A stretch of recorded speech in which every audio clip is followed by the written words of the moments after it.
let's move forward. Let's get Rachel and talk to her a little bit about where we're going to be giving out Big Bird Awards today. Rachel, how are you? Doing well. How are you, James? Yeah, I'm just fine. Now, I'm not a big ABC kind of guy. I don't watch that very much. In fact, I was directed to some information, and I think you're going to tell me a little bit about Diane Sawyer. That's right. On Friday, 2020 had a special called If I Had a Gun. And basically, this was an anti-gun piece. It was completely biased, just skewed toward the anti-gun lobby, used their talking points, and they had reenactments, and it was an outrageous piece. But for those of you who want to see it, you can look for it online. There is full streaming video of that.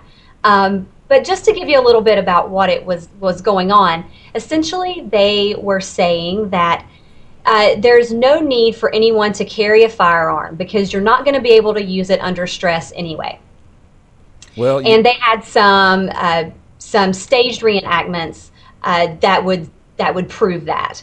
That folks are just too stressed and they're not experienced enough shooting to protect themselves in a situation of criminal attack. Well, we just went through that scenario with Carl, and he posed that question to me.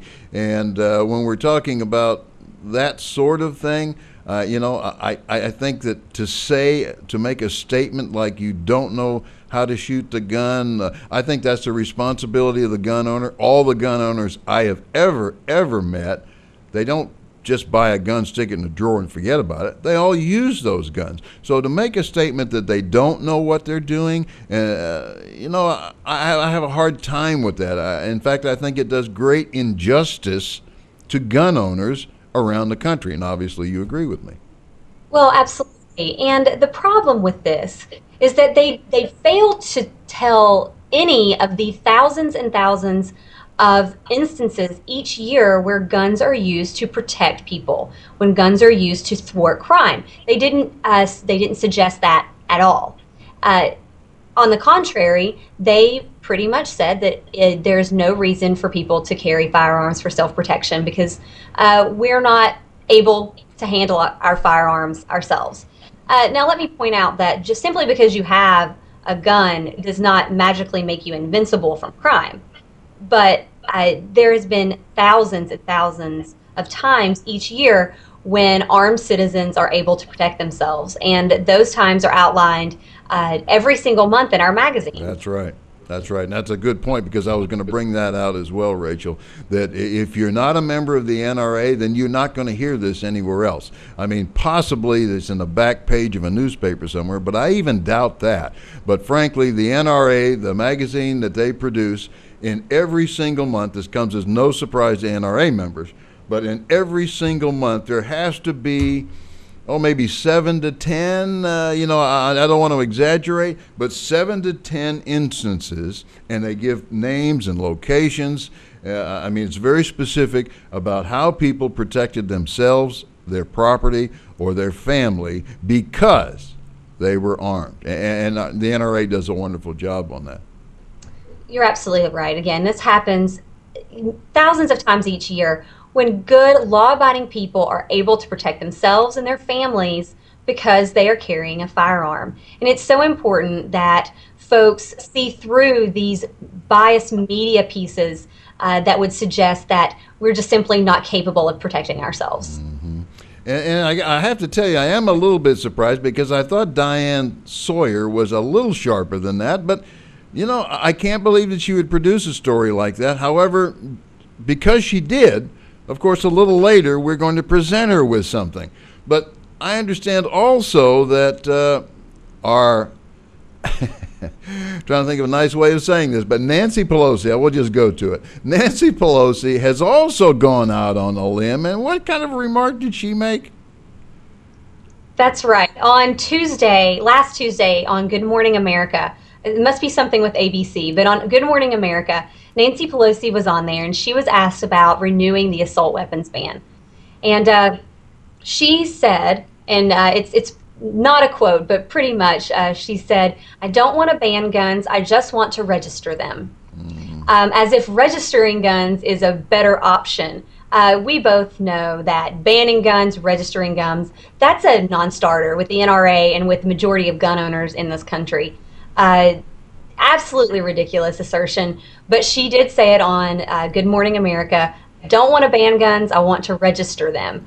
She also made the claim that the legislation that was recently introduced in the Senate that would allow folks in D.C. who wanted to purchase firearms to purchase them in either Virginia or Maryland, because there is only one gun dealer in D.C., and that gun dealer is Josh Sugarman, who is an anti-gun lobbyist. So they are not able to purchase guns in the district, but this piece of legislation would make it legal for them to purchase in either Virginia or Maryland. Now, her definition of this kind of law is a draconian gun law. It's draconian that law-abiding folks in the District of Columbia should be able to purchase firearms. Absolutely. Antique would be a good word. Historic would be too lightly given. But yes, it's foolish. All right, let's just go with foolish because I'm sure of that word. But, there is more I want to ask you, and there is more I want to ask you about the convention, actually. But sure. Before we go to the convention, let me just present the Big Bird Awards, and we'll get that passed, and then we'll go to the convention. So the Big Bird Award this week, #1 spot is going to be a new person, Diane Sawyer. Diane, this is for you. Okay. And the perpetual award for Big Bird, of course, is Nancy Pelosi, but she's always had that award. But we're going to give it to her again. That one's for you, Nancy. Okay, Rachel, tell us a little bit now about the convention. How are we shaping up over there? I'm getting pretty excited about this. It is shaping up wonderfully. Again, those dates are May 15th through 17th in Phoenix, Arizona. And there's a few hotel rooms left, so I want to encourage everyone, if you plan on coming, to make your plans now because, gosh, it's creeping up on us just a month away. And so some of the confirmed speakers for the banquet, which will be held on Saturday night of the convention, is Oliver North. He'll be speaking, as well as John Stossel. So I wanted to throw that out there for folks if you're interested in coming. There's also going to be a leadership forum that will have lots of political figures, none of which we have released just yet, but I'll be sure to, in the coming weeks, let you guys know who those speakers are. But over 400 exhibitors, tons and tons of sessions to go to, methods of concealed carry. You can learn about African safaris. There's also an air rifle range for those of you who want to come and do a little shooting. So it's always a fun time. It's a great place for us all to meet and to share our passion for the Second Amendment. And I just want to encourage anyone that's in the area that can come by, or anyone who's traveling, to make those plans, because this is a really great and fun time for us all to get together. It's like a big family reunion. Yeah, and Phoenix is a great city. I think it couldn't be a better place I can think of over here to have that convention, and certainly located properly. There's plenty of restaurants and opportunities to go out after the convention and have a good time in Phoenix. So we're really looking forward to it, and so it sounds pretty exciting to us.